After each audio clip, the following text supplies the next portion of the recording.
जीवन में ऐसे क्षण आते हैं जब एक छोटा सा इशारा, हवा में फेंका गया एक शब्द या तिरस्कार भरी एक नजर दिल में आग लगा देती है और दिन को बर्बाद कर देती है।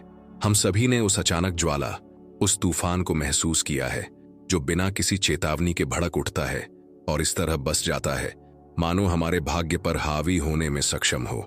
यह क्रोध है, वह क्रूर शक्ति जो हमारी नसों, हमारी नब्ज, हमारी सांसों पर कब्जा कर लेती है जब तक कि हम खुद के मालिक नहीं रह जाते, बल्कि हमारे भीतर से गुजरने वाली किसी चीज की कठपुतली मात्र बन जाते हैं। आम आदमी मानता है कि यह हमेशा के लिए रहता है, कि प्राप्त अपमान या महसूस किया गया अपमान दिनों, हफ्तों, शायद सालों तक जलता रहेगा। लेकिन जंग हमें याद दिलाते हैं कि प्रभाव अपने जैविक सार में शाश्वत नहीं होते। वे शरीर में रासायनिक तरंगों की तरह उठते हैं और कुछ ही क्षणों में विलीन हो जाते हैं, जब तक कि मन अपनी आसक्ति में अंगारों को हवा देने पर जोर न दे। आधुनिक विज्ञान उस बात की पुष्टि करता है जिसे गहन मनोविज्ञान ने पहले ही समझ लिया था। 90 सेकंड में क्रोध के हार्मोन विलीन हो जाते हैं और उसके बाद जो बचता है वह केवल वह कहानी है जिसे हम सुनाना चाहते हैं। और यह वास्तव में वह विकल्प है जो अचेतन की कुंजी, हमारे भीतर निवास करने वाले आदर्शों का द्वार निहित है। आगे बढ़ने से पहले टिप्पणी में लिखें, मैंने क्रोध को जाने दिया। यह सरल वाक्यांश आपको याद दिलाएगा कि अंगारे को जलते रहने की कोई आवश्यकता नहीं है। एक पल के लिए कल्पना कीजिए कि ट्रैफिक में एक कार हमें काट देती है। शरीर प्रतिक्रिया करता है, दिल तेजी से धड़कता है, खून खौलता है, मांसपेशियां सिकुड़ती हैं और 90 सेकंड के लिए जिंदा रहने की रसायन शास्त्र हमारी रगों में दौड़ती है। लेकिन इस छोटे से चक्र के बाद एक कांटा दिखाई देता है। हम बस उस लहर को गुजर जाने दे सकते हैं, आत्मा को, उस मानसिक समग्रता को जो हमें हमारी आत्मा की गहराइयों से देखती है, शांति में लौटने दे सकते हैं, या हम कहानी से चिपके रह सकते हैं। मन ही मन अपराध को दोहरा सकते हैं, अपमान की कल्पना कर सकते हैं, ऐसे जवाब तैयार कर सकते हैं जो हम कभी नहीं कहेंगे। और ऐसा करके हम उस चीज को अनिश्चित काल के लिए और बढ़ा देते हैं जो असल में पहले ही खत्म हो चुकी होती। जैसे कोई लौ को इसलिए नहीं जलाता क्योंकि आग है, बल्कि इसलिए कि वह ईंधन डालने पर जोर देता है। यह उस स्मोक अलार्म की तरह है जो टोस्ट जलने पर बजता है, लेकिन खिड़की खोलने के बजाय हम और ज्यादा टोस्ट तब तक सेंकने का फैसला करते हैं जब तक कि पूरा घर धुएं से भर न जाए। यही मन है जब वह क्रोध को पोषित करता है, एक ऐसी मशीन जो उसे जाने नहीं देती, अंतहीन रूप से मूल दृश्य को दोहराती रहती है। जंग ने कहा था कि जो कुछ भी अचेतन रहता है वह हमारे जीवन में नियति के रूप में प्रकट होने से नहीं चूकता, और क्रोध नियति का दोहराव है जब हम इसके मूल को समझने में विफल रहते हैं, क्योंकि यह न केवल वास्तविक खतरे से बचाव के रूप में, बल्कि पुराने जख्मों की प्रतिध्वनि के रूप में भूमिगत मानस में छिपे असंयोजित मनोग्रंथों की वापसी के रूप में भी उभरता है। जब हम कहते हैं कि कोई हमारे बटन दबाना जानता है, तो हम स्वीकार कर रहे होते हैं कि हमारे भीतर खुली कुंजियाओं, खुले तार हैं जो जरा से भी स्पर्श पर प्रतिक्रिया करते हैं। यह दूसरा नहीं है जो हम पर शक्ति रखता है, यह वह छाया है जो हम डालते हैं, वह जख्म है जो हम खुला छोड़ जाते हैं। बटन हमारे बाहर मौजूद नहीं होते, वे घनीभूत स्मृतियां हैं, अनसुलझे अनुभवों के प्रतीक हैं, आदर्श प्रतिरूप हैं जो पहचान के लिए लगातार पुकारते रहते हैं। मजाक करने वाला सहकर्मी सिर्फ हम नहीं हो सकते, वह हमारे आलोचक पिता का मुखपत्र हो सकता है, वह किसी भाई बहन के उपहास का दर्पण हो सकता है, वह बचपन से हमारे साथ रहे किसी विदूषक आदर्श का मूर्त रूप हो सकता है। जब हम प्रतिक्रिया करते हैं तो हम केवल वर्तमान के प्रति ही प्रतिक्रिया नहीं कर रहे होते, बल्कि उस अतीत के प्रति भी प्रतिक्रिया कर रहे होते हैं जिसका कभी समाधान नहीं हुआ। यह बटन का मिथक है। हम मानते हैं कि हमारी भावनाओं पर दूसरों का रिमोट कंट्रोल है, लेकिन सच्चाई यह है कि जब हम अपनी भावनाओं की जड़ों को देखने से इनकार करते हैं तो हम यह नियंत्रण खो देते हैं। अचेतन मौन दुनिया को हमारी कमजोरियों को खोलने वाली कुंजियाओं सौंप देता है और हम अंधे होकर दूसरों पर हेरफेर का आरोप लगाते हैं। लेकिन जंग हमें अपने भीतर झांकने और यह समझने के लिए आमंत्रित करते हैं हर ट्रिगर एक रहस्य उद्घाटन है, हर दर्द एक दर्पण है। जब कोई हमारे अंदर क्रोध जगाता है तो वह वास्तव में हमें वह जगह दिखा रहा होता है जहां हम अभी तक पूर्ण नहीं हैं, जहां व्यक्तित्व निर्माण की प्रक्रिया से परछाई बाहर रह जाती है। यह दूसरा नहीं है जो हमें नियंत्रित करता है, यह असंबद्ध अचेतन है जो हमें कैद करता है। अगर हम ट्रिगर के क्षण में रुककर पूछ सकें, यह वास्तव में मुझे क्या छूता है, तो शायद हमें पता चलेगा कि यह सिर्फ सहकर्मी की विडंबना नहीं है, बल्कि बेकार होने का पुराना एहसास है। यह सिर्फ क्षणिक अनादर नहीं है, बल्कि उस समय की स्मृति है जब हमें नजरअंदाज किया गया था। और तब क्रोध खुद को एक दुश्मन के रूप में नहीं, बल्कि किसी बहुत गहरी चीज के संरक्षक के रूप में प्रकट करता है। क्रोध एक आदर्श दूत का मुखौटा है। इसके पीछे वह भावना छिपी है जिसका हम नाम तक नहीं लेना चाहते। अस्वीकृति का दर्द, महत्वहीनता का भय, पर्याप्त न होने का शर्मिंदगी। मंदिर के रक्षक की तरह क्रोध उस जगह की रक्षा करता है जहां हमारी कमजोरियां रहती हैं। लेकिन अगर हम इस द्वार को पार करने की हिम्मत नहीं करते तो हम कभी नहीं जान पाएंगे कि इस पवित्र स्थान की रक्षा कौन करता है। एक साथी जो कोई महत्वपूर्ण तारीख भूल जाता है, वह हमारे अंदर न केवल चिड़चिड़ापन जगाता है, बल्कि एक आदिम घाव भी। मुझे देखा नहीं जाता, मुझे याद नहीं किया जाता, तुम कभी ध्यान नहीं देते कहने के बजाय हम कह सकते हैं, मुझे लगता है कि मुझे भुला दिया गया है। पहला प्रवचन क्रोध को नायक बनाए रखता है, दूसरा भेद्यता को उभरने देता है, और इसी उभार में उपचार की संभावना खुलती है। क्योंकि जैसा कि जंग ने कहा था, जिस चीज से हम सबसे ज्यादा बचते हैं वही हमें एकीकृत करने की जरूरत है। क्रोध रक्षा करता है, लेकिन यह कैद भी करता है। जो कुछ यह छुपाता है उसका सामना करके ही हम स्वयं को मुक्त कर सकते हैं। लेकिन इससे भी ज्यादा रहस्यमय कुछ है। हम तक पहुंचने वाली उत्तेजना और हमारी प्रतिक्रिया के बीच एक अति सूक्ष्म, लगभग अदृश्य अंतराल, एक सूक्ष्म मौन छिपा है जिसमें हमारे जीवन की दिशा तय होती है। ज्यादातर लोग इस अंतराल से गुजर जाते हैं, अनजाने में, अचेतन की कठपुतलियों की तरह प्रतिक्रिया करते हुए। लेकिन जो जागते हैं वे इस अंतराल में स्वतंत्रता पाते हैं। जंग इस अंतराल को अच्छी तरह जानते थे, इस क्षण को जिसमें अहंकार जटिलताओं के साथ न घसीटे जाने का बल्कि चेतना को हस्तक्षेप करने का विकल्प चुन सकता है।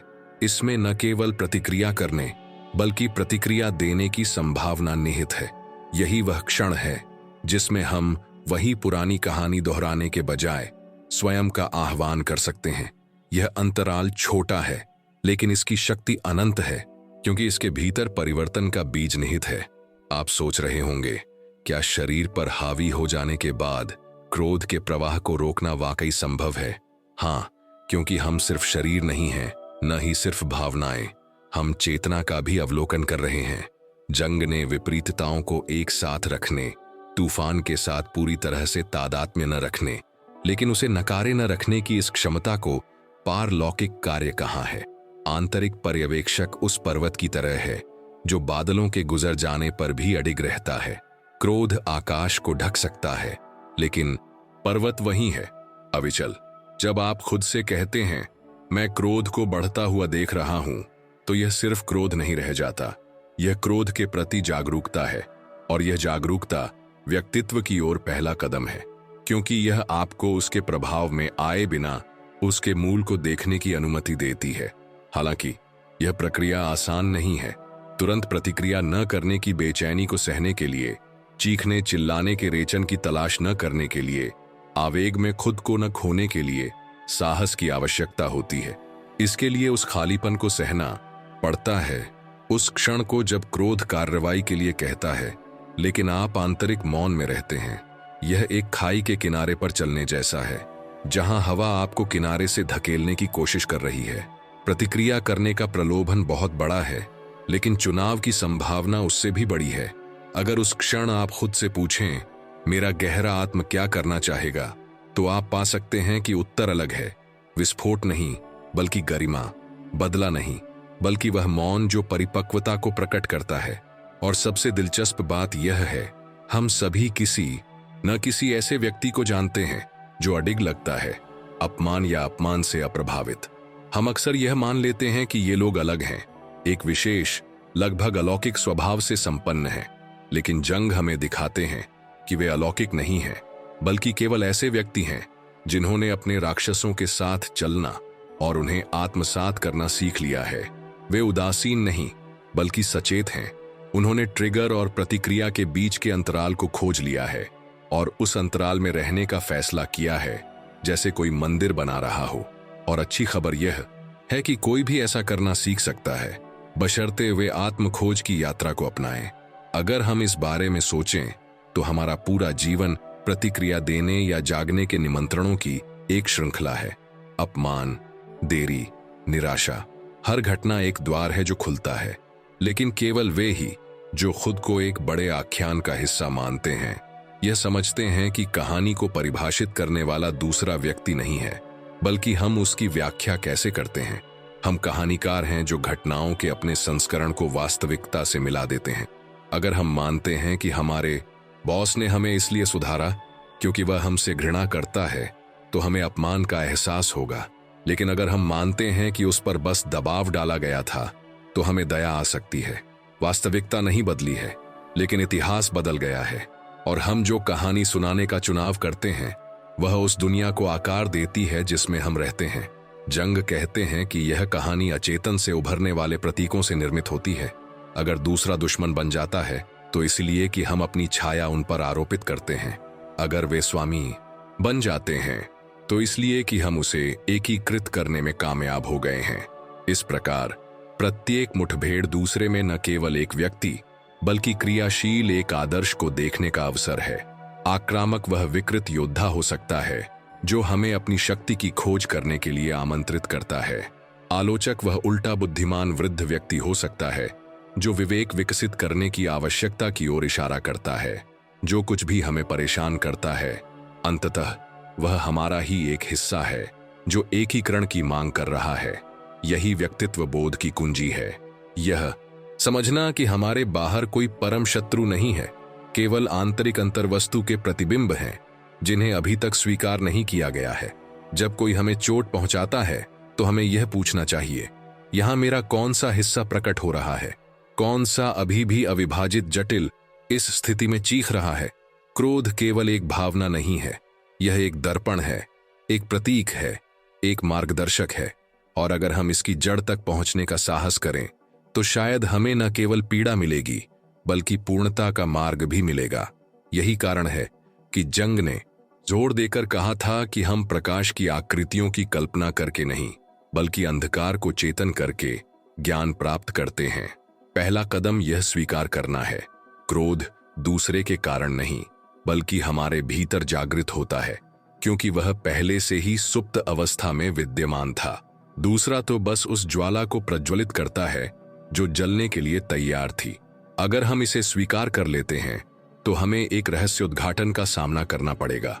क्रोध अचेतन का निमंत्रण है कि हम गहराई में उतरें, उन चीजों को खोजें जिनसे हम बचते हैं, अपनी ही छाया की आंखों में देखें। और यह सबसे कठिन यात्रा है, लेकिन सबसे मुक्तिदायक भी। आपको इस विचार का विरोध महसूस हो सकता है।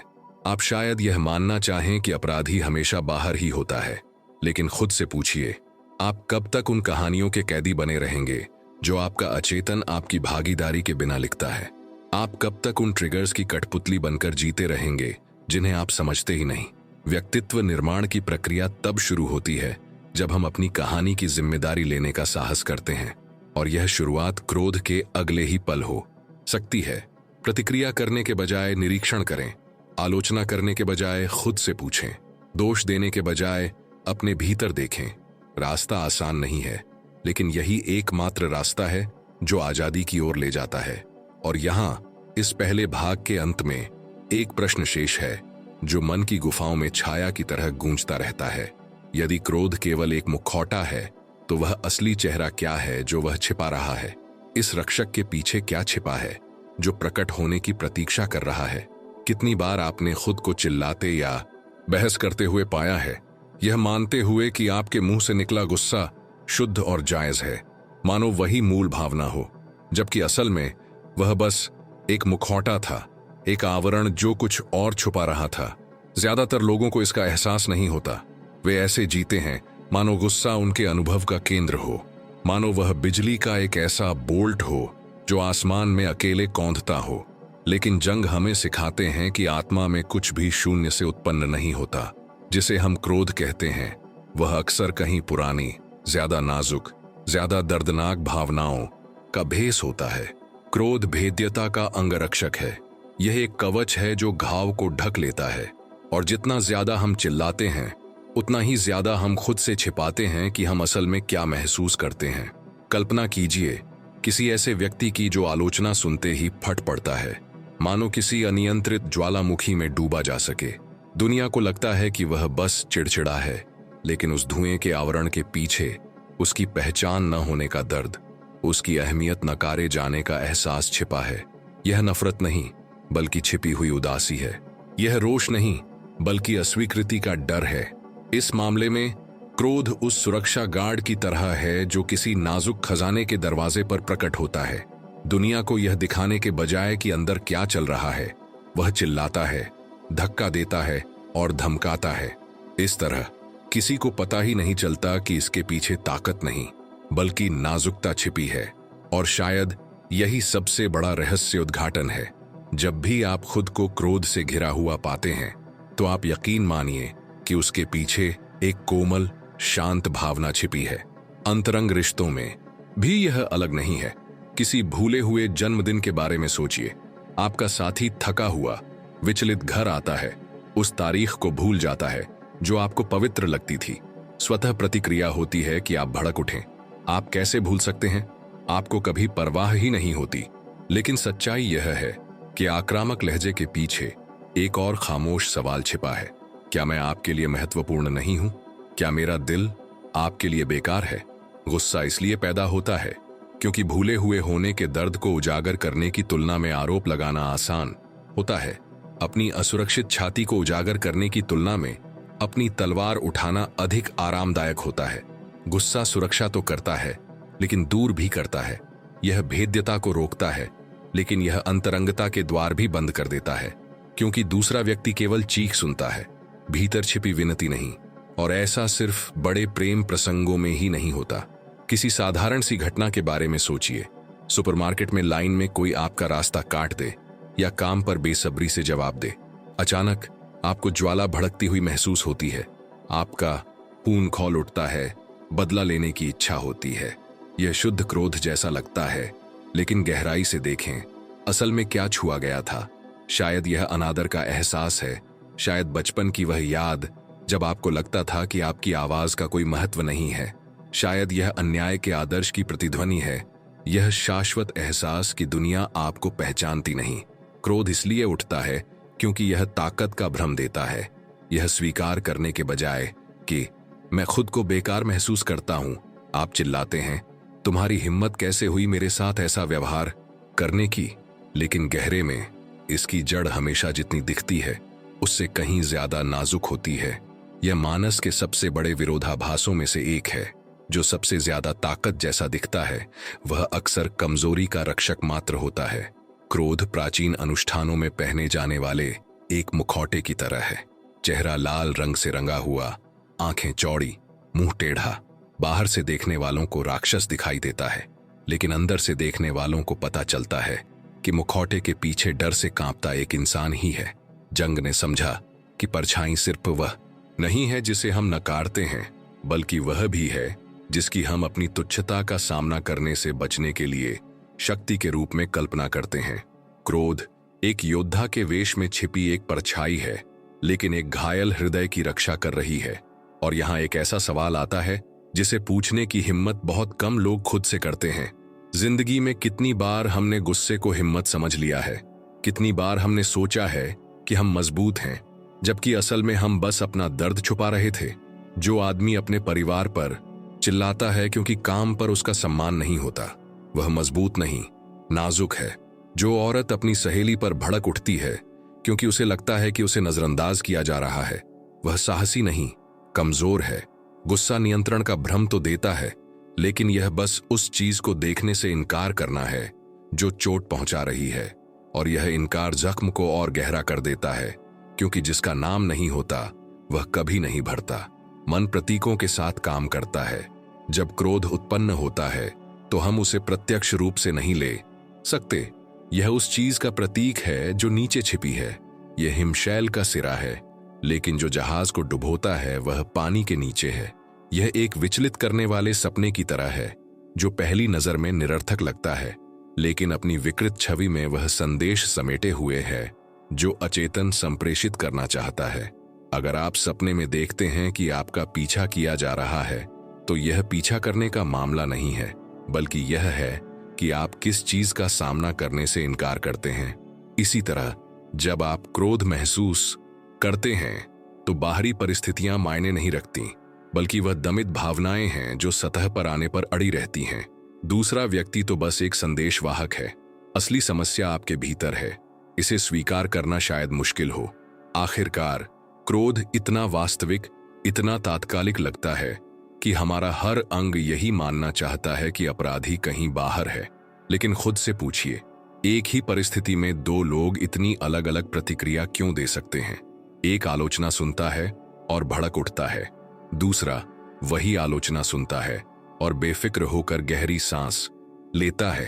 अगर क्रोध सचमुच दूसरे व्यक्ति के कारण होता तो हर कोई उसी तरह प्रतिक्रिया करता, लेकिन ऐसा नहीं है। हर व्यक्ति अपने साथ अनोखे ट्रिगर, विशिष्ट घाव, पिछले अनुभवों में निहित जटिलताएं रखता है, और इसीलिए क्रोध वह नहीं है जो दिखता है। यह किसी बहुत ही व्यक्तिगत और गहन चीज का सतही रूप है। अब कल्पना कीजिए कि एक बच्चा रो रहा है क्योंकि उसका खिलौना छीन लिया गया है। रोना एक गुस्से का आवेश लगता है, लेकिन अंदर ही अंदर यह उस चीज को खोने का डर है जिसे वह प्यार करता है। न सुने जाने का डर, इतना छोटा हो जाने का डर कि उसकी कद्र न की जाए। जब हम बड़े हो जाते हैं तब भी हम इन चीजों को महसूस करना बंद नहीं करते। हम बस उन्हें गुस्से में छिपाना सीख जाते हैं। रोने के बजाय हम चीखते हैं, गले लगने की मांग करने के बजाय हम आरोप लगाते हैं, लेकिन मूल भावना वही रहती है, डर, दर्द, शर्म। बच्चा गायब नहीं हुआ है, वह बस बड़ों के मुखौटे के पीछे छिपा है, और यही वह आंतरिक बच्चा है जो हर बार गुस्से के उठने पर पहचाने जाने के लिए चीखता है। जंग ने नाजुक चीजों को आवाज देने के महत्व पर बात की। वैयक्तिकरण इनकार से नहीं, बल्कि एकीकरण से होता है। जब हम स्वीकार करते हैं, मुझे डर लगता है, तो हम उसके वशीभूत नहीं रह जाते। जब हम स्वीकार करते हैं, मैं छोटा महसूस करता हूं, तो हम इतने छोटे नहीं रह जाते। भेद्यता जब व्यक्त की जाती है तो शक्ति बन जाती है, क्योंकि यह संबंधों के सेतु बनाती है। इसके विपरीत क्रोध जब व्यक्त किया जाता है तो केवल दीवारें खड़ी करता है। तुम मेरी कभी नहीं सुनते, अवरोध खड़े करता है। मैं अदृश्य महसूस करता हूं, रास्ते खोलता है। पहला दूरी पैदा करता है, दूसरा निकटता का मार्ग प्रशस्त करता है। यही वह रहस्य है जिससे बहुत से लोग बचते हैं। सच्चा साहस चिल्लाने में नहीं, बल्कि स्वयं को प्रकट करने में निहित है। और आप सोच सकते हैं, लेकिन क्या अपनी कमजोरी जाहिर करने से मैं दूसरों के सामने कमजोर नहीं हो जाऊंगा? क्या इससे मुझे और भी ज्यादा चोट पहुंचने का खतरा नहीं होगा? यह अहंकार का स्वाभाविक डर है, लेकिन अनुभव कुछ और ही दिखाता है। जब हम क्रोध का कवच उतार फेंकते हैं और सच्चाई उजागर करते हैं, तो दूसरे शायद ही कभी और आक्रामक प्रतिक्रिया देते हैं। वे अक्सर आश्चर्य, सहानुभूति और यहां तक कि स्नेह से भी प्रतिक्रिया देते हैं, क्योंकि कमजोरी मानवता को जगाती है। क्रोध रक्षात्मकता जगाता है, लेकिन कमजोरी जुड़ाव को आमंत्रित करती है। जो खतरनाक लगता था वही सबसे सुरक्षित रास्ता साबित होता है, और यही मानव हृदय के सबसे बड़े विरोधाभासों में से एक है। अगर हम गहराई से समझना चाहते हैं तो हम ऐतिहासिक परिस्थितियों पर गौर कर सकते हैं और समझ सकते हैं कि सामूहिक नफरत अक्सर एक छिपे हुए डर से ज्यादा कुछ नहीं होती थी। तमाम लोग युद्ध में इसलिए नहीं जाते थे क्योंकि वे सचमुच नफरत करते थे, बल्कि इसलिए जाते थे क्योंकि उन्हें गायब होने का डर था, अपनी पहचान खोने का डर था, खालीपन का डर था। नफरत तो बस एक मुखौटा थी, भेद्यता ही सार थी। और यही बात हमारे छोटे मोटे रोजमर्रा के युद्धों पर भी लागू होती है। जब हम किसी ऐसे व्यक्ति पर चिल्लाते हैं जिसे हम प्यार करते हैं, तो ऐसा शायद ही इसलिए होता है क्योंकि हम उससे नफरत करते हैं।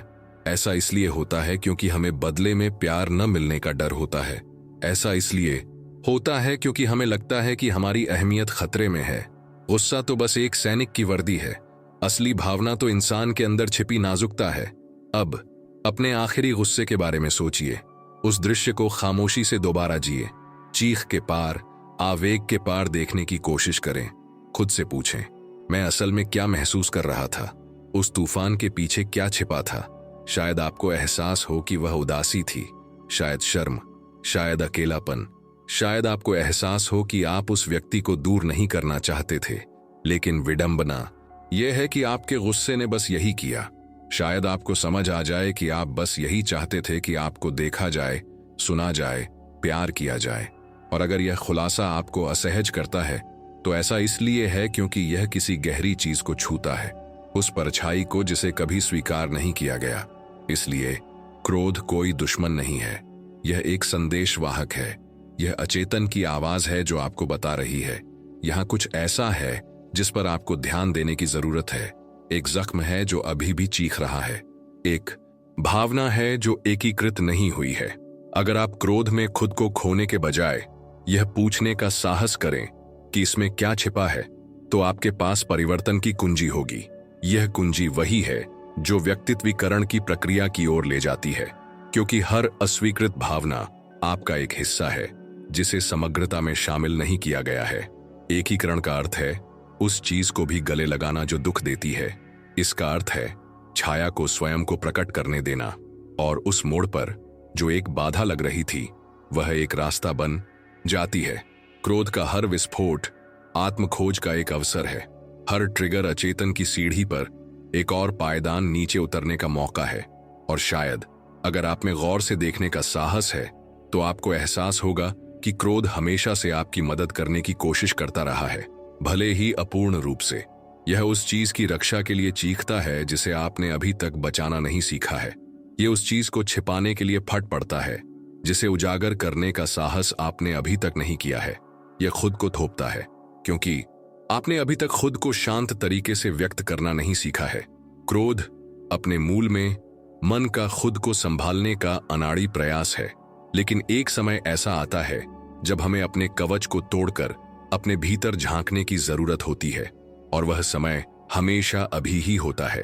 अगली बार जब आप गुस्से का मुखौटा पहने रहेंगे या फिर अपनी भावना का असली चेहरा दिखाने का साहस करेंगे, तो आपके सामने दो विकल्प होंगे, और यह चुनाव चाहे कितना भी आसान क्यों न लगे, आपके जीवन की दिशा पूरी तरह बदल सकता है। क्योंकि जब आप अपनी असली भावनाओं को स्वीकार करते हैं, जब आप अपने डर, दर्द और अकेलेपन को स्वीकार करते हैं, तो कुछ बहुत बड़ा बदलाव आता है। दूसरा व्यक्ति दुश्मन नहीं रह जाता, परिस्थिति खतरा नहीं रह जाती, और क्रोध आपको कैद करने की अपनी शक्ति खो देता है। जब तक आप इसे अनुभव न करें, इस पर विश्वास करना कठिन हो सकता है। लेकिन एक बार जब आप स्वयं को इस भाव की अनुमति दे देते हैं, तो परिवर्तन अवश्यंभावी है। यह दर्पण में देखने जैसा है।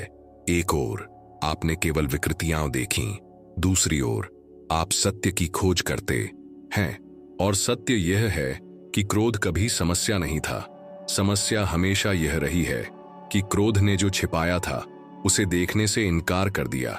जब आप देखते हैं तो जादू हट जाता है, द्वितीयक भावना विलीन हो जाती है, और प्राथमिक भावना अपनी शुद्धता में प्रकट होती है, और वहां से व्यक्तित्व का मार्ग आगे बढ़ता है, अधिक स्पष्ट, गहरा, अधिक वास्तविक। और इसलिए जैसे ही हम इस दूसरे भाग को समाप्त करते हैं, एक नया और भी ज्यादा परेशान करने वाला सवाल बाकी रह जाता है। अगर क्रोध के पीछे हमेशा एक ज्यादा संवेदनशील भावना छिपी होती है, तो उसके जागृत होने के ठीक उसी क्षण क्या होता है?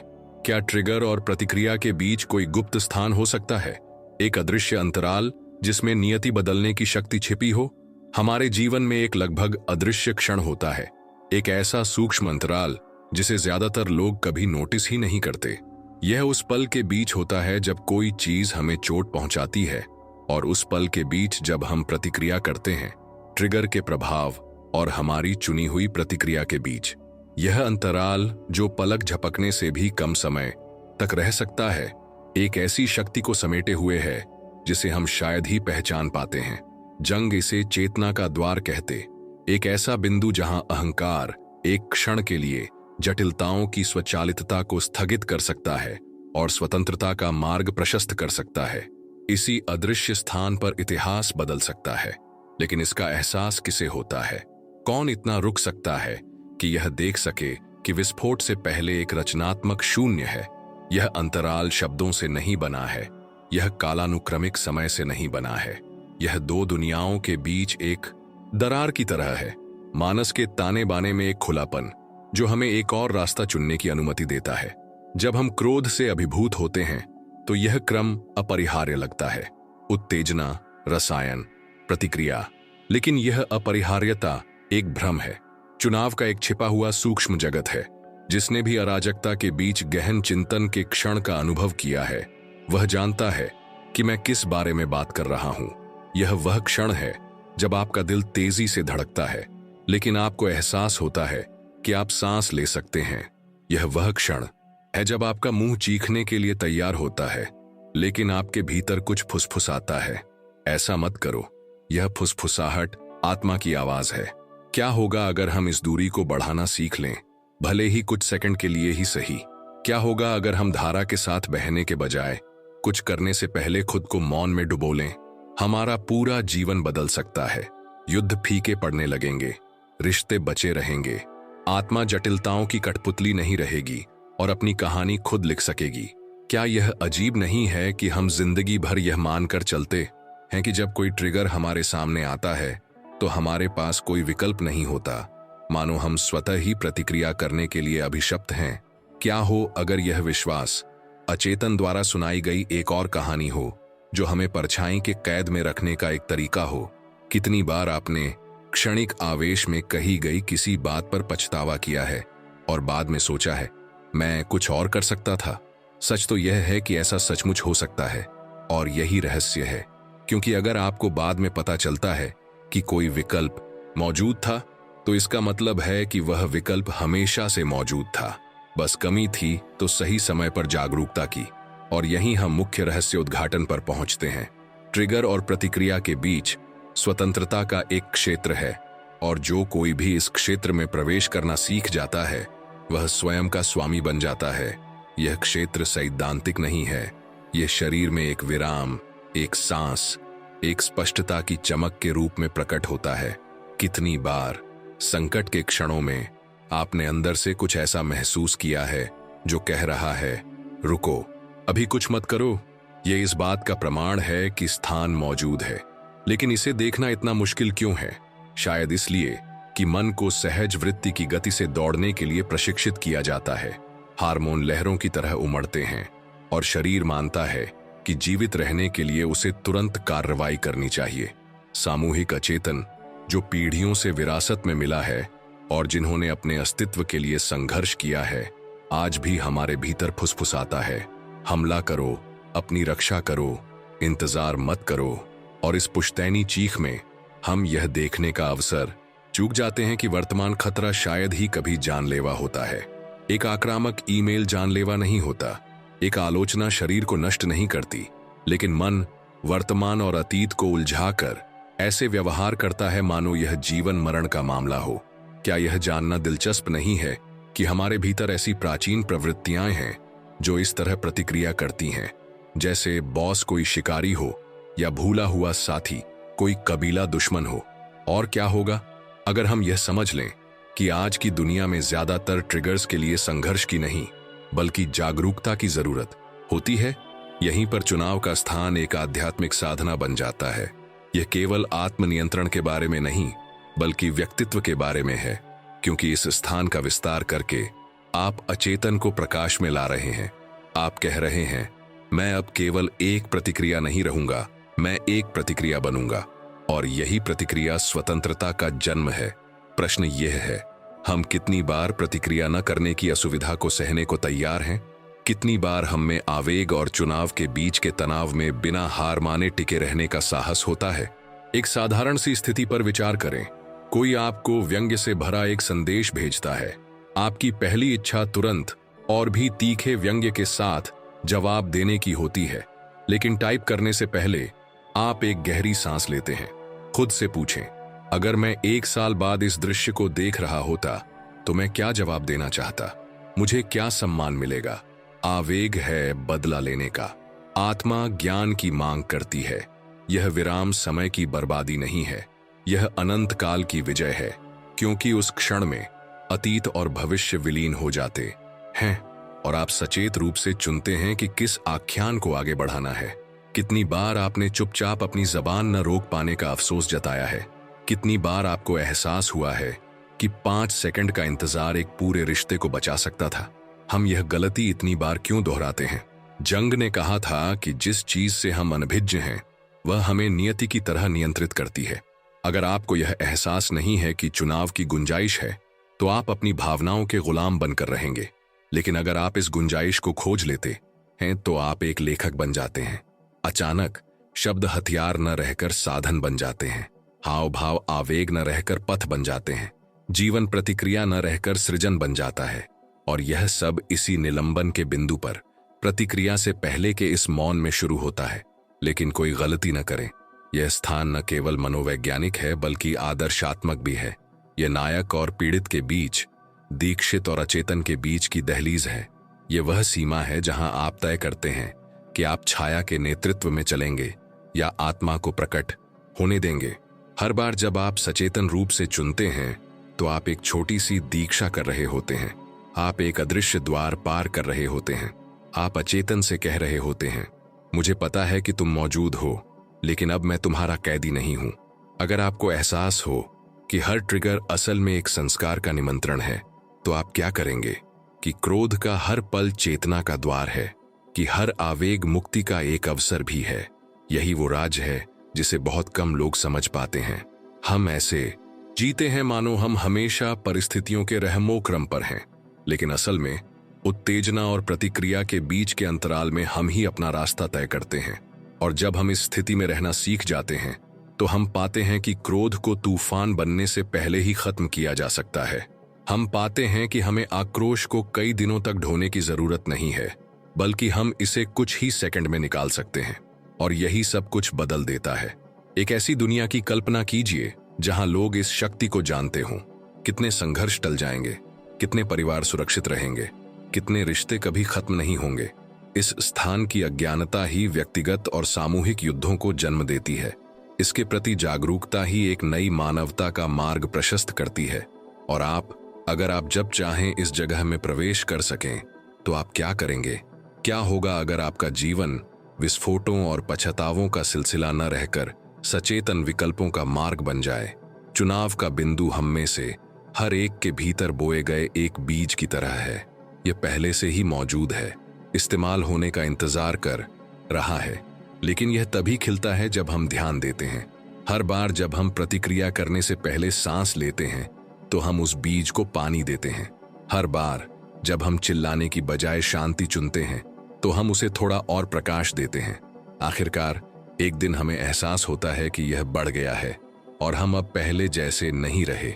हम ऐसे लोग बन जाते हैं जो सिर्फ प्रतिक्रिया नहीं करते बल्कि सृजन करते हैं। ऐसे लोग जो सिर्फ जीते नहीं बल्कि जागृत होते हैं। और इसी जागृति में व्यक्तित्व को उपजाऊ जमीन मिलती है, क्योंकि व्यक्तित्व का निर्माण बड़े बड़े अनुष्ठानों में नहीं बल्कि इन छोटे छोटे चुनिंदा पलों में होता है।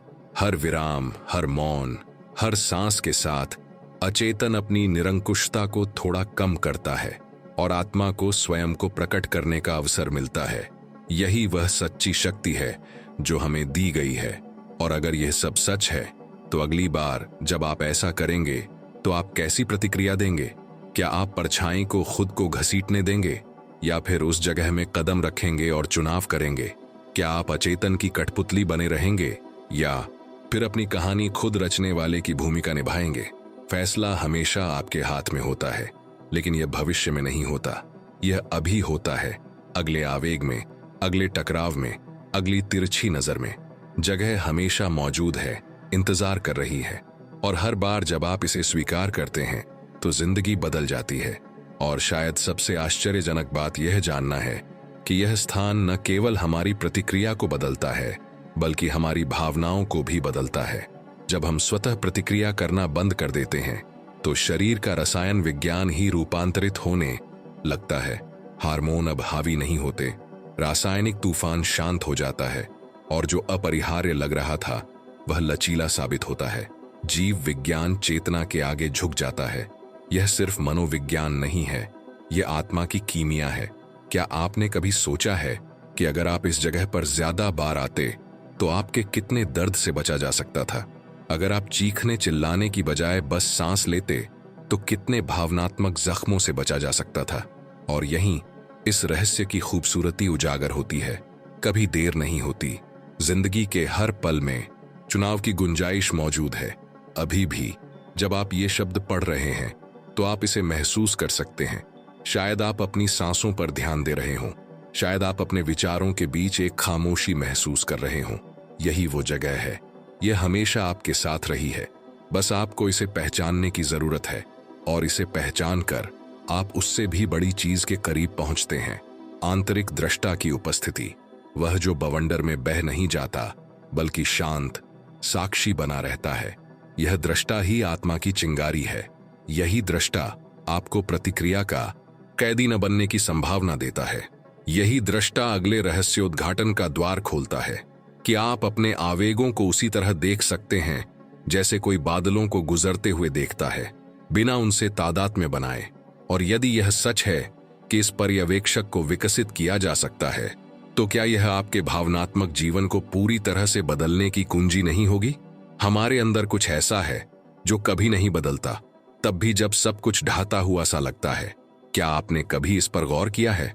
किसी गर्मागर्म बहस के बीच, तेज धड़कनों के बीच, खून के ऐसे धड़कते हुए प्रवाह के बीच, मानो फटने ही वाला हो, एक खामोश हिस्सा होता है जो बस देखता रहता है। वह बोलता नहीं, प्रतिक्रिया नहीं करता, फैसला नहीं करता, वह बस देखता है। यह हिस्सा विवेकशील होता है, इतना विवेकशील कि कई लोग अपनी पूरी जिंदगी इसके अस्तित्व को जाने बिना ही गुजार देते हैं। लेकिन जब हम इसकी मौजूदगी का एहसास करते हैं तो पूरा मानवीय अनुभव रंग बदल देता है। यह क्षण, जिसे जंग ने प्रेक्षक कहा है, भावनाओं से ग्रस्त होने से बचने और उन्हें क्षणिक घटनाओं के रूप में देखने की कुंजी है। जैसे बादलों का एक अक्षुण्ण आकाश को पार करना। और जब आपको एहसास होता है कि तूफान के पीछे एक आकाश है, तो आप एक ऐसी आजादी का अनुभव करने लगते हैं जिसे आपने पहले कभी नहीं जाना। एक रोजमर्रा के दृश्य की कल्पना कीजिए। आप घर पर हैं और आसपास कोई व्यक्ति व्यंग्यात्मक टिप्पणी करता है जो आमतौर पर आपके गुस्से को भड़का देती है। आमतौर पर गुस्सा जंगल की आग की तरह भड़कता है, लेकिन इस बार भस्म होने के बजाय आप आधे रास्ते में ही अपने अंदर एक कदम पीछे हट जाते हैं और सोचते हैं, मैं जलन की गर्मी को बढ़ता हुआ महसूस कर सकता हूं। यह साधारण वाक्यांश सब कुछ बदल देता है। जो आत्मा देखती है वही आत्मा नहीं जो महसूस करती है। एक मुक्तिदायक विभाजन होता है। यह ऐसा है जैसे आप एक तेज रफ्तार कार के अंदर हों और अचानक आपको एहसास हो कि आप कार नहीं बल्कि वह यात्री हैं जो यह तय कर सकता है कि दौड़ जारी रखनी है या नहीं। यह जागरूकता क्रांतिकारी है। दिलचस्प बात यह है कि यह घटना न केवल मनोवैज्ञानिक है बल्कि प्राचीन आध्यात्मिक प्रथाओं में भी दर्ज है। तिब्बती भिक्षु मन को एक नदी और प्रेक्षक को उस व्यक्ति के रूप में वर्णित करते हैं जो किनारे पर बैठकर पानी के बहाव को देखता है। आप धारा नहीं है, भंवर नहीं है, न ही बहता हुआ काष्ठ। आप ही हैं जो गति को देख रहे हैं। जंग ने इस विचार की तुलना आत्मा की अवधारणा से की। एक ऐसा संगठन केंद्र जो अपनी अंतर वस्तु से तादात्म्य नहीं रखता बल्कि उन्हें मानसिक समग्रता की क्षणिक अभिव्यक्तियों के रूप में चिंतन करता है। जब हम अपने विचारों और भावनाओं में डूबने के बजाय उन पर ध्यान देना शुरू करते हैं तो हम समझने लगते हैं कि जागृत जीवन का क्या अर्थ है। क्या आप कभी किसी बहुत ही गहन स्वप्न के बीच में रहे हैं और अचानक महसूस किया है कि आप सपना देख रहे हैं? स्वप्न के भीतर स्पष्टता का यह क्षण दैनिक जीवन में प्रेक्षक के उदय का एक आदर्श रूपक है। तब तक आप स्वयं को एक उत्पीड़ित पात्र मानते थे जिसे कोने में धकेला गया था और जिसके पास कोई रास्ता नहीं था। लेकिन जैसे ही चेतना जागृत होती है, भय अपनी शक्ति खो देता है। आप अभी भी स्वप्न देखते हैं, लेकिन अब आप जानते हैं कि आप स्वप्न देख रहे हैं। इसी प्रकार जब क्रोध उठता है और आप स्वयं से कहते हैं, मैं क्रोध को बढ़ता हुआ देख रहा हूं, तो वह क्रोध नहीं रह जाता, वह अपनी पकड़ खो देता है। द्वितीय विश्व युद्ध के दौरान एक वास्तविक जीवन की घटना घटी। नाजी यातना शिविरों में कैद ऑस्ट्रियाई चिकित्सक और मनोचिकित्सक विक्टर फ्रैंकल ने पाया कि वे सबसे कठिन परिस्थितियों में भी आंतरिक स्वतंत्रता बनाए रख सकते हैं।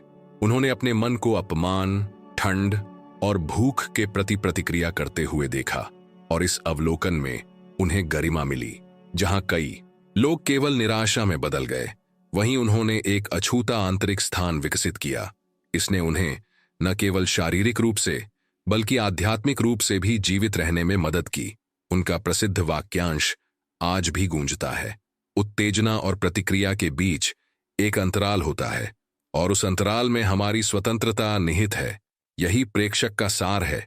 लेकिन यह मत सोचिए कि यह शक्ति केवल नायकों या संतों के लिए ही आरक्षित है।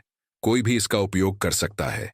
एक कार्यकारी किसी ग्राहक से आक्रामक संदेश प्राप्त करने पर एक गहरी सांस ले सकता है और सोच सकता है, मैं अपने शरीर को रक्षात्मक प्रतिक्रिया देने के लिए प्रेरित होते हुए देख रहा हूं। एक मां अपने किशोर बेटे को दरवाजा बंद करते हुए सुनकर यह महसूस कर सकती है, मैं अपने भीतर बढ़ती हुई चिड़चिड़ाहट महसूस कर रही हूं। यह साधारण सा लगने वाला कार्य स्वचालित चक्र को बाधित कर देता है। पर्यवेक्षक एक विराम का निर्माण करता है और उस विराम में एक नया विकल्प संभव हो जाता है। क्या आपने कभी सोचा है कि अराजक परिस्थितियों में भी आप कभी कभी शांत कैसे रह पाते हैं? शायद किसी कार दुर्घटना या किसी मेडिकल इमरजेंसी के दौरान, जब आपके आसपास के सभी लोग घबरा गए थे, फिर भी आपने शांति से काम लिया। यही सक्रिय पर्यवेक्षक था। यह अप्रत्याशित क्षणों में प्रकट होता है। यह दर्शाता है कि हमारे भीतर एक ऐसी शक्ति है जिसे कोलाहल से भ्रमित नहीं किया जा सकता। यह हिस्सा हमेशा मौजूद रहता है, लेकिन इसे हमेशा पहचाना नहीं जाता। जब हम जानबूझकर उस तक पहुंचना सीख जाते हैं, तो हम दुनिया के साथ अपने रिश्ते को पूरी तरह से बदल देते हैं। तंत्रिका विज्ञान के शोध से एक रोचक तथ्य सामने आया है। अध्ययनों से पता चलता है कि जब कोई व्यक्ति नियमित रूप से ध्यान करता है, तो मस्तिष्क के भय और क्रोध से जुड़े क्षेत्र एमिग्डाला में गतिविधि कम हो जाती है, जबकि आत्मनियंत्रण और सहानुभूति से जुड़े क्षेत्र मजबूत हो जाते हैं। इसका क्या अर्थ है? प्रेक्षक को प्रशिक्षित करके आप सचमुच मस्तिष्क को नया आकार देते हैं। जीव विज्ञान जंग के पहले से ही दिए गए अनुमान की पुष्टि करता है। चेतना मानस को पुनर्गठित कर सकती है। यह केवल दर्शन नहीं है, बल्कि शरीर में ठोस परिवर्तन है। क्या यह जानकर हैरानी नहीं होती कि अवलोकन का सरल अभ्यास हमारी तंत्रिका संरचना को बदल सकता है? अगर ऐसा है, तो प्रतिक्रिया करने के बजाय केवल साक्षी बनना सीखकर हम और क्या बदल सकते हैं? किसी मुश्किल बातचीत के बारे में सोचिए। कोई आप पर बेवजह आरोप लगाता है। आमतौर पर आप तुरंत अपना बचाव करने की इच्छा महसूस करेंगे, लेकिन अगर आप अपनी पर्यवेक्षक मुद्रा में आ जाएं और सोचें, मैं आरोप और पलटवार करने की इच्छा को देख रहा हूं, तो कुछ बदल जाता है। समय धीमा सा लगता है। आपको यह तय करने की स्पष्टता मिलती है कि क्या जवाब देना उचित है, क्या चुप रहना बेहतर है, क्या उस आरोप में कुछ सच्चाई छिपी है। अब आप परिस्थिति के गुलाम नहीं, बल्कि एक सचेत भागीदार हैं, और यह न केवल आपकी शांति बनाए रखता है, बल्कि संघर्ष के तर्क को भी उलझा देता है, क्योंकि दूसरा व्यक्ति आपके गुस्से का इंतजार करता है और वह आता ही नहीं। इस तरह की परिपाटी को तोड़ना पूरे रिश्तों को बदल सकता है। अकल्पनीय कहानियां भी यही सच्चाई उजागर करती हैं। भारत के एक सुदूर गांव में एक व्यक्ति के बारे में बताया गया कि वह सार्वजनिक चौराहे पर बार बार अपमानित होने के बाद भी निश्चल और मौन रहा और अपराधी को शांति से देखता रहा।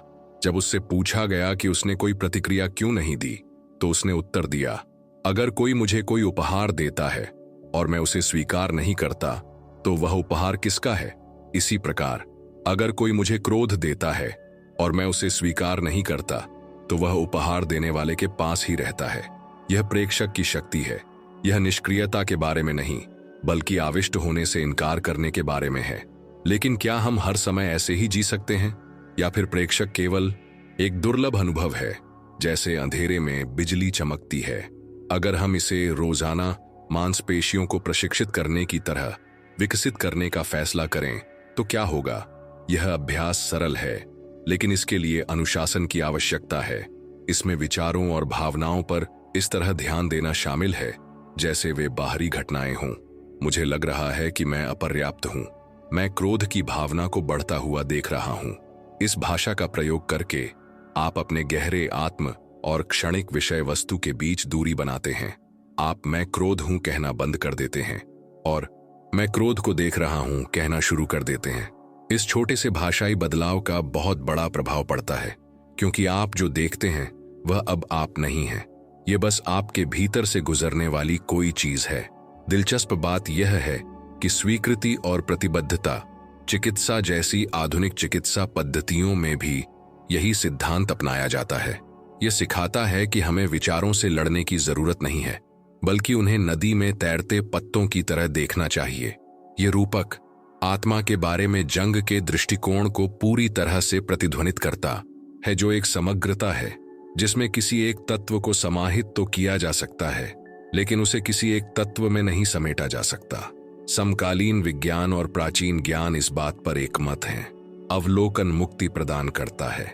क्या आपने कभी गौर किया है कि जब आप किसी भावना से अभिभूत होते हैं तो यह मानना असंभव सा लगता है कि वह कभी खत्म होगी। क्रोध शाश्वत लगता है, उदासी अनंत। लेकिन जब आप सुर्खियों में आते हैं तो आपको एहसास होता है कि सब कुछ अस्थायी है। आप क्रोध को उठते, चरम पर पहुंचते और फिर विलीन होते देखते हैं। आप उदासी को बढ़ते और फिर कम होते देखते हैं। कुछ भी हमेशा के लिए नहीं रहता, और यही एक तथ्य सब कुछ बदल देता है। क्योंकि अगर कुछ भी स्थायी नहीं है तो हमें उससे इतनी ज्यादा जुड़ाव की जरूरत नहीं है। क्या होगा अगर जब कोई आपको गुस्सा दिलाए तो चिल्लाने के बजाय आप बस खुद से कहें, मैं गुस्से को बढ़ते हुए देख रहा हूं और यह भी गुजर जाएगा। कितने झगड़े टल जाएंगे, कितने अपराध बोध से बचा जा सकेगा। महान रहस्योद्घाटन यह है कि प्रेक्षक कोई तकनीक नहीं है, यह हमारी अपनी चेतना का एक आयाम है। यह हमेशा से मौजूद रहा है, पहचाने जाने की प्रतीक्षा में। बच्चे इसे स्वाभाविक रूप से अनुभव करते हैं जब वे अपनी भावनाओं को जिज्ञासा से देखते हैं, लेकिन धीरे धीरे हम इसे भूल जाते हैं और भूमिकाओं, जटिलताओं और मुखौटों से अपनी पहचान बनाते जाते हैं। प्रेक्षक को पुनः प्राप्त करना एक प्राचीन सत्य को पुनः स्मरण करने जैसा है जो सुप्त अवस्था में पड़ा था। ऐसे लोगों के बारे में भी बताया गया है जिन्होंने विषम परिस्थितियों में बिना अभ्यास किए ही इस शक्ति को खोज लिया। बर्फीले तूफान में फंसे एक पर्वतारोही ने बताया कि जैसे ही उसका शरीर जम गया, उसे एहसास हुआ कि उसका एक हिस्सा सब कुछ शांति से देख रहा है। उस प्रेक्षक में कोई निराशा नहीं थी, बस एक एहसास था। इस आंतरिक उपस्थिति ने उसे जीवित रहने में मदद की, क्योंकि वह घबराने के बजाय तर्कसंगत रूप से कार्य करने में सक्षम था। इस तरह के अनुभव से पता चलता है कि प्रेक्षक कोई कल्पना नहीं, बल्कि एक अव्यक्त वास्तविकता है। अगर यह आसन्न मृत्यु की स्थिति में भी प्रकट हो सकता है, तो ट्रैफिक जाम में क्यों नहीं, किसी कठिन मीटिंग में क्यों नहीं। जो चीज हमें इस तक पहुंचने से रोकती है वह है आदत की कमी। क्या आप इसके व्यापक प्रभाव की कल्पना कर सकते हैं? अगर हर परिवार का एक व्यक्ति प्रतिक्रिया देने के बजाय निरीक्षण करना सीख जाए तो हिंसा के कितने चक्र रुक जाएंगे। अगर विश्व के नेता निर्णय लेने से पहले इस तरह की सोच विकसित करें तो कितने युद्ध टाले जा सकते हैं। इसकी शक्ति अपरिमित है, लेकिन यह सब व्यक्ति से शुरू होता है। यह आपसे शुरू होता है। अभी हर बार जब आप प्रतिक्रिया करने की इच्छा महसूस करते हैं तो आपके सामने एक अवसर होता है, भावनाओं में बह जाने का या पर्यवेक्षक को सक्रिय करने का। यह चुनाव न केवल आपकी शांति बल्कि आपके विकास को भी परिभाषित करता है। और जब अवलोकन एक आदत बन जाता है तो कुछ असाधारण घटित होता है। आपको एहसास होता है कि आप किसी भी भावना का अनुभव कर सकते हैं बिना उसमें खोए। आप हिंसक हुए बिना क्रोध महसूस कर सकते हैं। आप डूबे बिना दुख महसूस कर सकते हैं। आप खुद को पंगु बनाए बिना भय महसूस कर सकते हैं। प्रेक्षक एक अदृश्य कवच की तरह है जो आपको भावनात्मक प्रतिरक्षा प्रदान करता है। यह आपको महसूस करने से नहीं रोकता, बल्कि यह भावना को आप पर हावी होने से रोकता है। गुलामी और आजादी में यही अंतर है, और यहीं एक अनिवार्य प्रश्न उठता है। अगर आप अपनी भावनाओं के संबंध में स्वतंत्र हो सकते हैं तो आपके जीवन के संबंध में और क्या स्वतंत्र हो सकता है? हम किस हद तक उन कहानियों के कैदी नहीं हैं जिन्हें बस देखा और जाने दिया जा सकता है? यह वह निमंत्रण है जो प्रेक्षक हमें देता है। आंतरिक रंगमंच के बंधक बनना छोड़ दें और सचेत दर्शक बने जो नाटक में भाग लेने का तरीका चुनने में सक्षम हो। दुनिया नहीं बदलती, लेकिन जिस तरह से हम इसे अनुभव करते हैं वह मौलिक रूप से बदल जाता है, और अपने अनुभव को बदलकर हम अपनी वास्तविकता को बदलते हैं। और यहीं पर एक नया रहस्य उभरता है, क्योंकि अगर हम विचारों और भावनाओं को बिना उनके प्रभाव में आए देख सकते हैं, तो क्या हम अपने जीवन में मुश्किल लोगों के प्रति अपने नजरिए को भी नहीं बदल सकते? क्या हो अगर वे दुश्मन न होकर गुप्त प्रशिक्षक हों, छद्म गुरु हों, जो हमें आगे बढ़ने का प्रशिक्षण देते हों? जिंदगी में एक ऐसा दौर आता है जब हम अपने सबसे बड़े दुश्मनों को बिल्कुल अलग नजरिए से देखने लगते हैं, जिन्हें हम हमेशा अपने दर्द का जिम्मेदार मानते थे, जो लगातार रुकावटें बनते दिखते थे, अचानक एक अप्रत्याशित भूमिका सामने लाते हैं। छिपे हुए मालिकों की, दयालुता से मालिक नहीं बल्कि उकसावे से, स्नेह से शिक्षक नहीं बल्कि बेचैनी से। ये वही हैं जो हमें बढ़ने के लिए मजबूर करते हैं, तब भी जब हम विरोध करते हैं। जंग ने कहा है कि जो कुछ भी हमें परेशान करता है वह हमें आत्मज्ञान की ओर ले जाता है। और जब हम पीछे मुड़कर उन लोगों को याद करते हैं जिन्होंने हमें सबसे ज्यादा चुनौती दी, तो इस सच्चाई का भार महसूस न करना असंभव है। वो नियंत्रण करने वाला बॉस, वो उत्तेजक पड़ोसी, वो परिवार का सदस्य जो हमें अस्थिर करने का कोई न कोई तरीका ढूंढ ही लेता है। शुरुआत में ये सिर्फ बाहरी पीड़ाएं लगती हैं, लेकिन समय के साथ हमें एहसास होता है कि उनमें से हर एक भेष में एक भावनात्मक कोच है, कोई ऐसा व्यक्ति जो हमारी कमजोरियों को उजागर करता है और साथ ही हमें उसे मजबूत करने का मौका भी देता है। एक सामान्य स्थिति पर विचार करें। एक सहकर्मी आपकी उपलब्धियों को कमतर आंकने वाली टिप्पणियां करता है, मानो यह साबित करने की कोशिश कर रहा हो कि आप कभी भी पर्याप्त नहीं हैं। स्वतःस्फूर्त प्रतिक्रिया क्रोध, आक्रोश या यहां तक कि मौन प्रतिशोध भी हो सकती है। लेकिन अगर हम इसे दूसरे दृष्टिकोण से देखें तो हमें पता चलता है कि वे बाहरी मान्यता की आवश्यकता के बिना खुद को व्यक्त करने की अपनी क्षमता का प्रशिक्षण ले रहे हैं। यह वह व्यायाम है जो आत्मविश्वास की मांसपेशियों को मजबूत करता है। अगर यह मौजूद नहीं होता तो शायद आप दूसरों की स्वीकृति पर निर्भर हुए बिना अपनी योग्यता बनाए रखना कभी नहीं सीख पाते।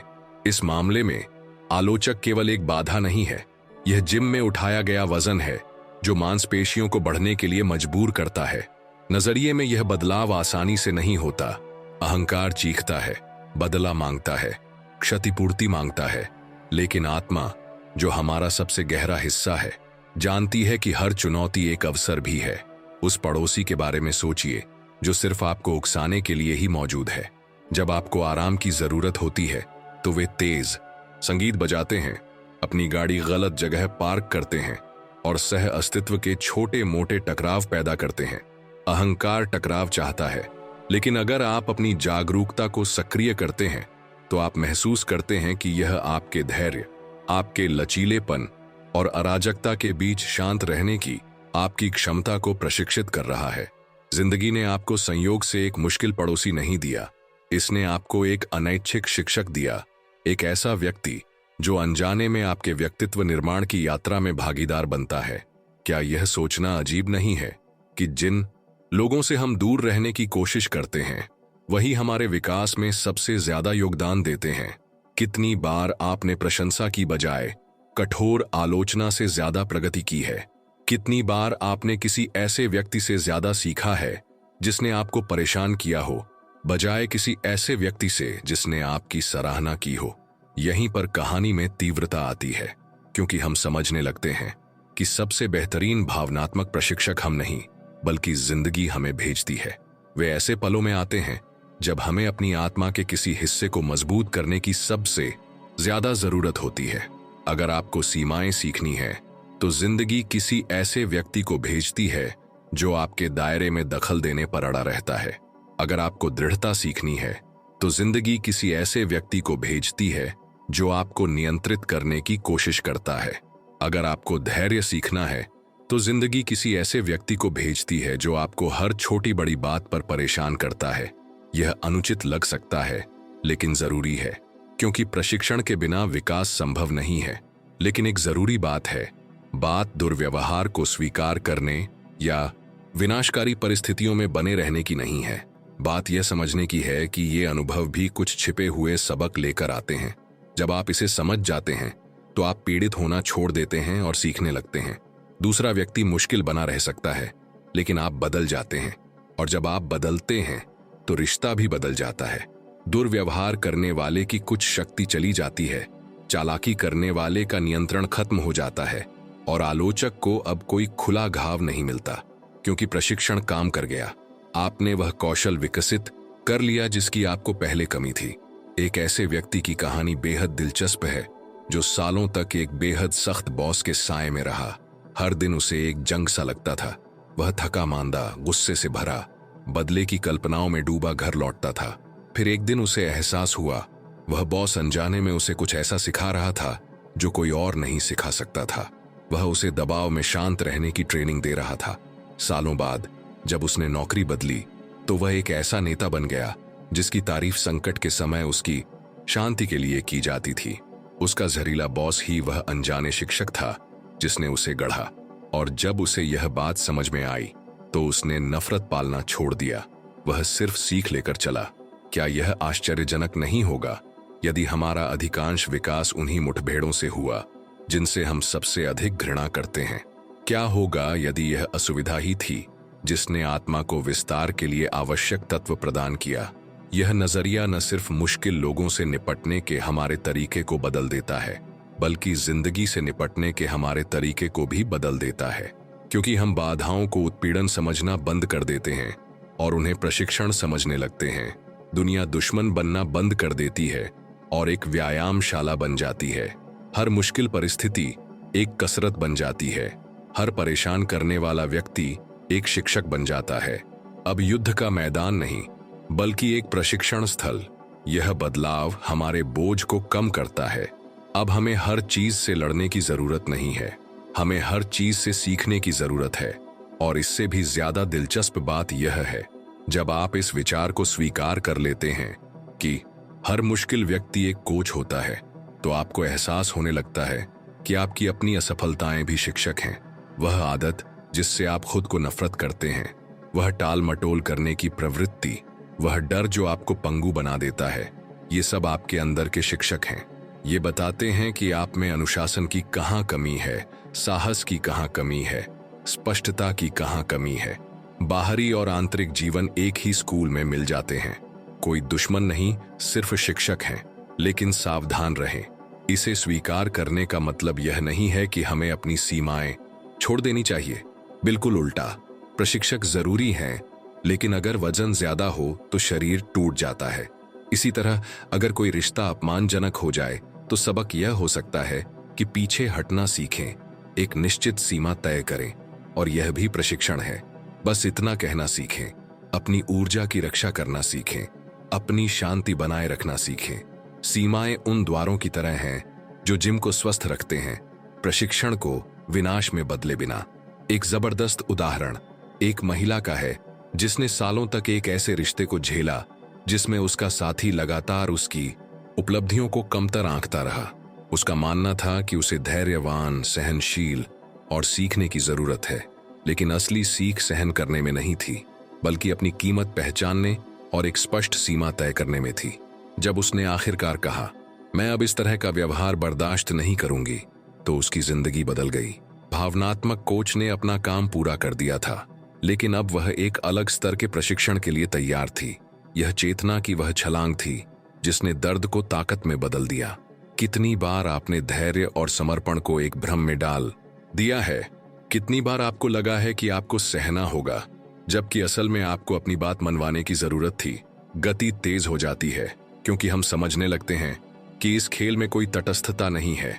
या तो आप कोचों से सीखें या उनके नियंत्रण में रहें। बीच का कोई रास्ता नहीं है। नियंत्रण करने वाला बॉस नियंत्रण करने की कोशिश करता रहेगा, उकसाने वाला पड़ोसी उकसाता रहेगा, आलोचक आलोचना करता रहेगा। लेकिन इन सब का आप पर क्या असर होगा?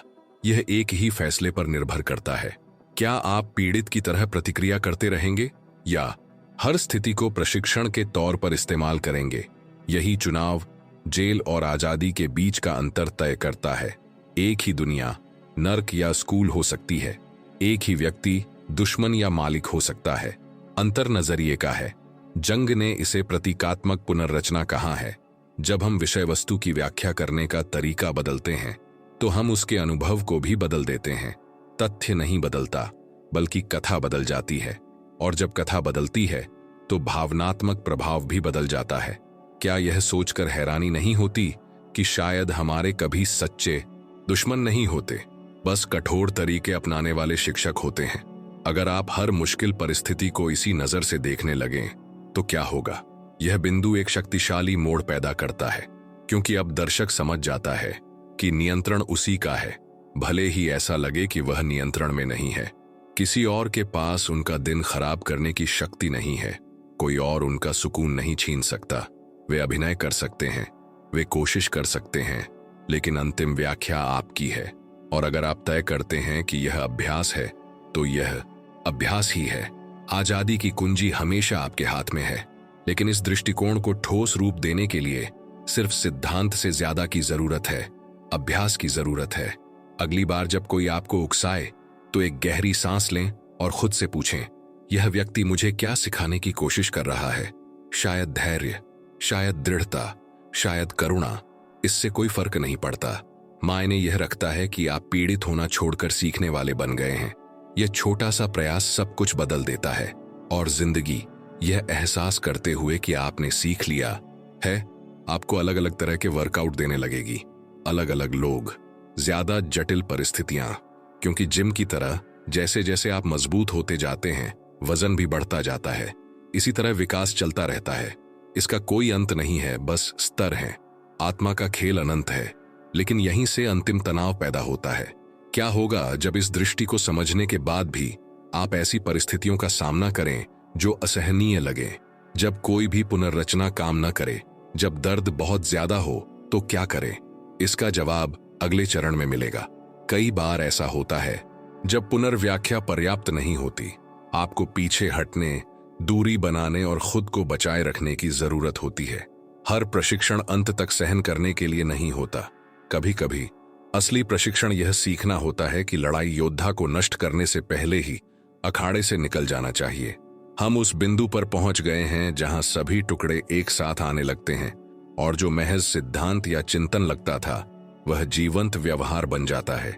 इस पूरी यात्रा में हमने देखा है कि अगर हम क्रोध को बढ़ावा न दें तो वह 90 सेकंड तक रहता है।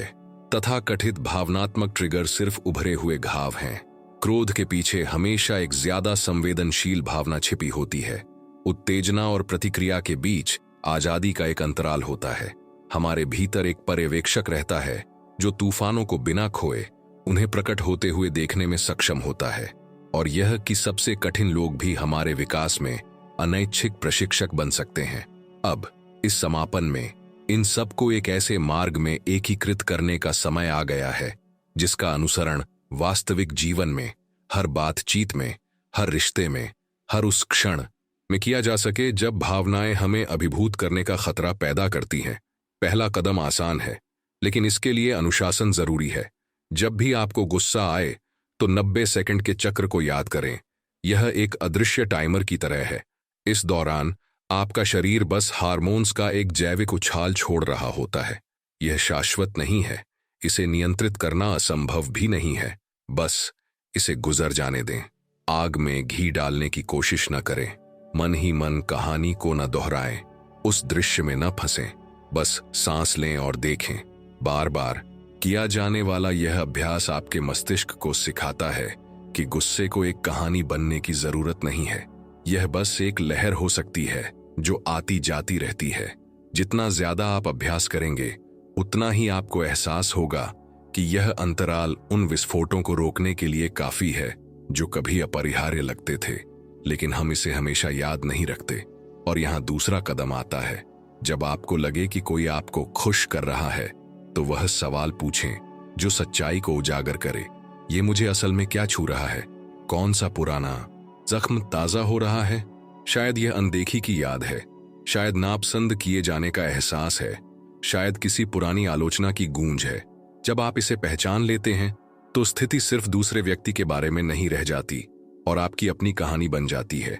इससे सब कुछ बदल जाता है, क्योंकि दुनिया को दोष देने में ऊर्जा बर्बाद करने के बजाय आप उस अनुभव को उपचार के अवसर के रूप में इस्तेमाल करना शुरू कर देते हैं। व्यवहार में इसका मतलब यह है कि अगली बार जब कोई व्यंग्यात्मक टिप्पणी करे तो तुरंत प्रतिक्रिया देने के बजाय आप सोच सकते हैं, ये मुझे बचपन की याद दिलाता है जब मैं छोटा महसूस करता था। ये जागरूकता ही कुछ हद तक दर्द को कम कर देती है। ये एक अंधेरे कमरे में बत्ती जलाने जैसा है। राक्षस अभी भी वही है, लेकिन आपको एहसास होता है कि वह परछाइयों से बना है। और जब आपको यह एहसास होता है तो दूसरे व्यक्ति का आप पर प्रभाव खत्म हो जाता है। वह अब खलनायक नहीं, बल्कि एक दर्पण है, और दर्पण किसी को नियंत्रित नहीं करते, वे बस दिखाते हैं कि वहां क्या है।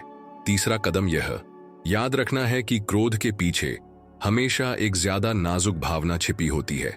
अगली बार जब आपका चीखने का मन करे तो खुद से पूछें, मैं असल में क्या महसूस कर रहा हूं? यह उदासी हो सकती है, अकेलापन हो सकता है, डर हो सकता है। छिपी हुई भावना का नाम बताइए। खुद से धीरे से कहिए, मैं भूला हुआ महसूस कर रहा हूं, मैं बेकार महसूस कर रहा हूं, मैं असुरक्षित महसूस कर रहा हूं। यह नाम क्रोध की तीव्रता को कम करता है, क्योंकि यह छिपी हुई भावना को वापस चेतना में लाता है। और जब आपके पास स्पष्टता होती है तो आप खुद को अलग तरह से व्यक्त करने का विकल्प चुन सकते हैं। किसी पर कभी परवाह न करने का आरोप लगाने के बजाय आप बस इतना कह सकते हैं, मुझे भुला हुआ महसूस हुआ। अंतर बहुत बड़ा है। एक दीवार बनाता है, दूसरा पुल बनाता है, लेकिन इनमें से कोई भी कारगर नहीं होगा अगर आप ट्रिगर और प्रतिक्रिया के बीच के गुप्त अंतराल में प्रवेश करना नहीं सीखते। यह अंतराल छोटा जरूर है, लेकिन इसमें आपकी सारी आजादी समाई हुई है। व्यवहार में आप एक आसान से इशारे से इस तक पहुंच सकते हैं। प्रतिक्रिया देने से पहले गहरी सांस लें, 3 तक गिने, खुद से पूछें, मैं इस स्थिति के बारे में 1 साल बाद क्या याद रखना चाहूंगा? अगर आप तुरंत प्रतिक्रिया देते हैं तो शायद आपको पछतावा होगा, लेकिन अगर आप इस अंतराल में ऐसा करने का फैसला करते हैं तो आप क्रोध को स्पष्टता में, आवेग को बुद्धिमत्ता में बदल सकते हैं। यह एक दैनिक अभ्यास है। हर बार जब आप सफल होंगे तो आप अपने मस्तिष्क में नए प्रतिक्रिया पथों को मजबूत करेंगे और धीरे धीरे यह आपका स्वभाव बन जाएगा। चौथा चरण है अपने भीतर के दृष्टा को विकसित करना। यह आपका वह हिस्सा है जो बिना भटके देखता है। इसे सक्रिय करने के लिए इस तरह के वाक्यांशों का प्रयोग करें।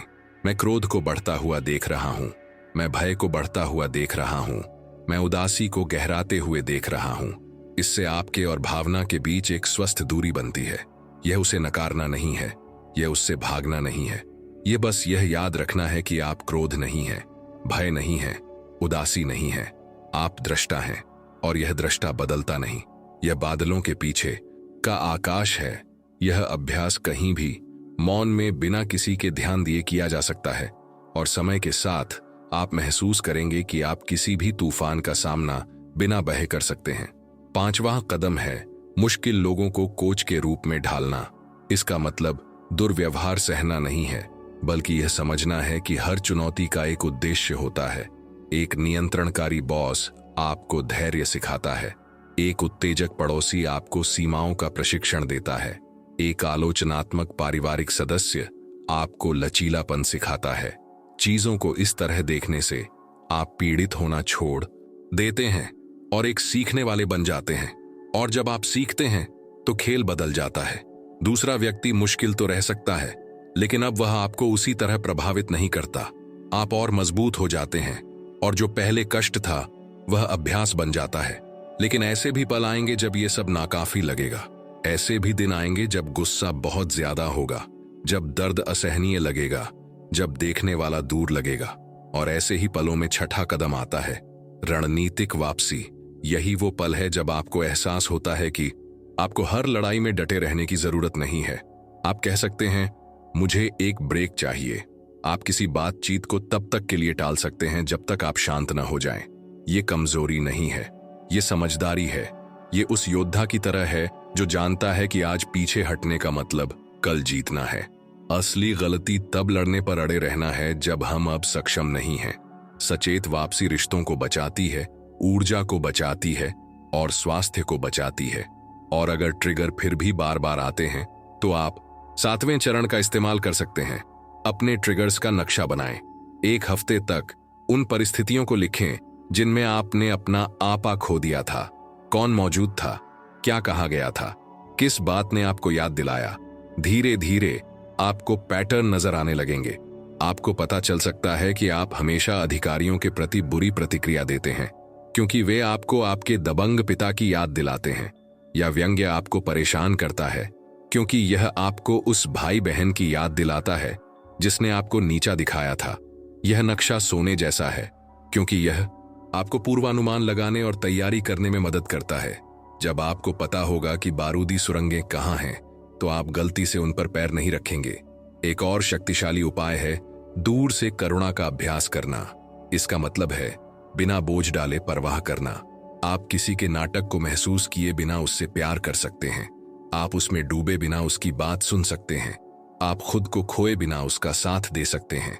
जब आपका कोई करीबी संकट में हो तो कहें, मुझे परवाह है, लेकिन मैं अपने शरीर में आपके दर्द को महसूस नहीं कर सकता। यह रवैया आपकी ऊर्जा को सुरक्षित रखता है और आपको लंबे समय तक मदद करने में सक्षम बनाता है। थके हुए लोग किसी की मदद नहीं करते, संपूर्ण लोग कहीं ज्यादा मदद करते हैं। और शायद सबसे गहरा कदम यह है कि आप उन कहानियों को रोकना सीखें जो आपका मन गढ़ने पर जोर देता है। हम तथ्यों को नहीं जीते, हम उन कहानियों को जीते हैं जो हम उनके बारे में खुद को सुनाते हैं। जब कोई आपसे रूखेपन से बात करता है तो आप कहानी चुन सकते हैं, वे मुझसे घृणा करते हैं या वे बस थके हुए हैं। आप जो कहानी चुनते हैं वह आपकी भावनाएं निर्धारित करती है, और अगर आप कहानी बदल सकते हैं तो आप अपने अनुभव को बदल सकते हैं। इसका मतलब वास्तविकता को नकारना नहीं है, बल्कि उसे और व्यापक रूप से फिर से लिखना है। सताए जाने के बजाय आप आगे बढ़ने की चुनौती महसूस कर सकते हैं। अस्वीकृत महसूस करने के बजाय आप खुद को सशक्त बनाने के लिए प्रेरित महसूस कर सकते हैं। शक्ति आपके हाथों में है। ये सब एक साथ लागू करना बहुत ज्यादा लग सकता है, लेकिन ऐसा जरूरी नहीं है। शुरुआत करने के लिए बस एक कदम उठाए। शायद 90 सेकंड तक सांस लेना, शायद छिपी हुई भावना को नाम देना, शायद प्रेक्षक को सक्रिय करना।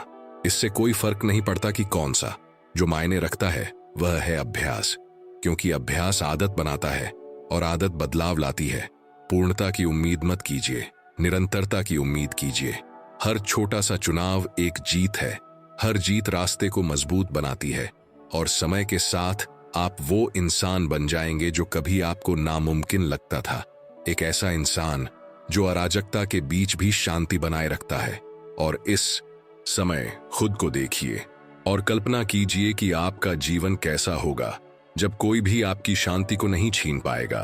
कल्पना कीजिए कि आप एक तनावपूर्ण बैठक में हैं और शांत हैं।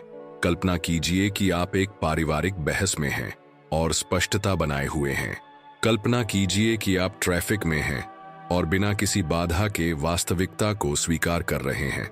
यह कोई दूर की कल्पना नहीं है, यह एक वास्तविक संभावना है जो हम सभी के लिए सुलभ है, और इसकी शुरुआत अब भी एक छोटे से कदम से होती है। इस मुकाम पर पहुंचकर आप अब पहले जैसे नहीं रहे। आपके भीतर किसी चीज को छुआ गया है। शायद आपको एहसास हुआ होगा कि आपके पास हमेशा अपनी कल्पना से कहीं ज्यादा ताकत थी। शायद आपको समझ आया होगा कि आपके दुश्मन हमेशा छद्म स्वामी ही रहे हैं। शायद आपको एहसास हुआ होगा कि आपके भीतर एक महान शांत उपस्थिति है जो बिना भटके सब कुछ देख सकती है। यह एक नए सफर की शुरुआत है जो इस वीडियो के साथ खत्म नहीं होता, बल्कि आपके पूरे जीवन तक जारी रह सकता है। और अगर यह बात आपको भी अच्छी लगी हो तो मैं आपसे एक सवाल पूछना चाहता हूं। टिप्पणियों में, चाहे गुमनाम ही क्यों ना हो, बताएं कि आप इसे अपने जीवन में कैसे लागू करना चाहते हैं। चाहे वह कोई छोटी सी बात हो, कोई छोटा सा बदलाव हो, कोई छोटा सा कदम हो, इससे कोई फर्क नहीं पड़ता। लिखना खुद के प्रति प्रतिबद्धता का एक जरिया है, और यह इसे पढ़ने वाले दूसरे लोगों के लिए प्रेरणा भी बन सकता है। अगर आप खुद को उजागर नहीं करना चाहते तो अपनी उपस्थिति दर्ज कराने के लिए कोई साधारण टिप्पणी कर सकते हैं। अगर यह सामग्री आपके लिए उपयोगी रही है तो कृपया वीडियो को लाइक करें। इससे हमें और भी ऐसे लोगों तक पहुंचने में मदद मिलेगी जो आपकी तरह बदलाव की तलाश में हैं। और अगर आपने अभी तक सब्सक्राइब नहीं किया है तो चैनल को सब्सक्राइब करें। यहाँ आपको हमेशा गहन, व्यावहारिक और प्रेरक विचार मिलेंगे जो आपको अधिक सचेत, अधिक सहज और अधिक प्रामाणिक जीवन जीने में मदद करेंगे। इस संदेश को फैलाते रहने के लिए आपकी भागीदारी जरूरी है। अब चुनाव आपके हाथ में है। उत्तेजना और प्रतिक्रिया के बीच का अंतराल वहीं रहता है। उपयोग के लिए प्रतीक्षारत। क्रोध एक आग हो सकती है जो नष्ट कर देती है, या एक प्रकाश जो प्रकट करता है। दूसरा शत्रु या स्वामी हो सकता है। जीवन एक बोझ या एक कसरत हो सकता है। यह सब इस बात पर निर्भर करता है कि आप किस दृष्टिकोण को विकसित करना चाहते हैं। इसीलिए सांस लें, चुनें, निरीक्षण करें, अभ्यास करें और धीरे धीरे अपने आप को उस चीज का स्वामी बनने दें जिसे कोई आपसे छीन नहीं सकता। आंतरिक शांति।